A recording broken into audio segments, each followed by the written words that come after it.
Thank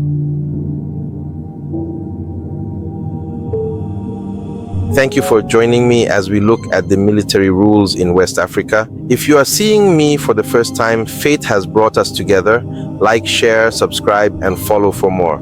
Type in the comment Africa number 1. Excellent. Here's a well-organized explanation of the 10 major disadvantages of military rule in West Africa, showing why, despite some short-term benefits, it is generally considered harmful to democratic development and human rights.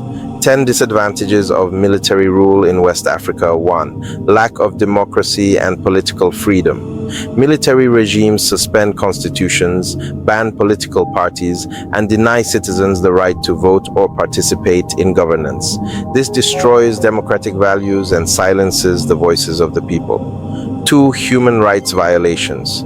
Under military rule, there is often harassment, detention, torture, or execution of journalists, activists, and political opponents. Example, during General Sani Abacha's rule in Nigeria, 1993-1998, many activists and critics were jailed or killed. 3. Corruption and mismanagement.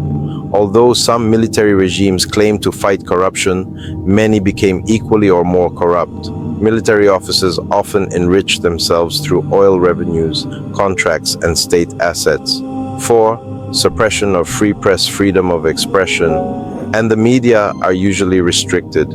Newspapers and radio stations critical of the government are shut down, and journalists are threatened or imprisoned. 5. Lack of accountability.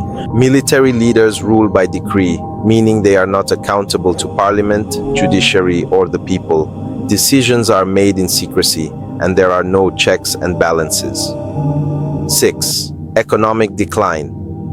Because of poor management, international sanctions, and corruption, many military governments left economies in crisis. Example, under late-stage military rule, Nigeria's economy declined, inflation rose, and foreign investment dropped. 7. Weak institutions. Military rule undermines democratic institutions such as the judiciary, civil service, and electoral bodies. Once these institutions are weakened, it becomes hard to rebuild them even after democracy returns. 8. Ethnic and regional bias. Some military regimes favored particular ethnic groups or regions, leading to resentment and division. This deepened the ethnic tensions they claimed to eliminate. 9. Fear and intimidation. The public often lives under fear of military power. People avoid criticizing the government, and civil society becomes weak, creating a culture of silence and submission. 10. Political instability and coup. Military rule encourages a cycle of coups. When one group of soldiers takes over, another later overthrows them. This constant instability discourages foreign investment and long-term development. Example, Nigeria and Ghana both experienced multiple coups between the 1960s and 1980s.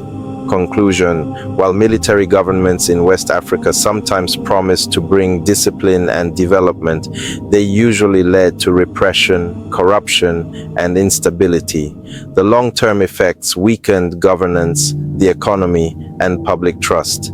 Stable, transparent civilian democracy with strong institutions and citizen participation remains the most sustainable path to peace and progress in West Africa. Thank you for joining me this far.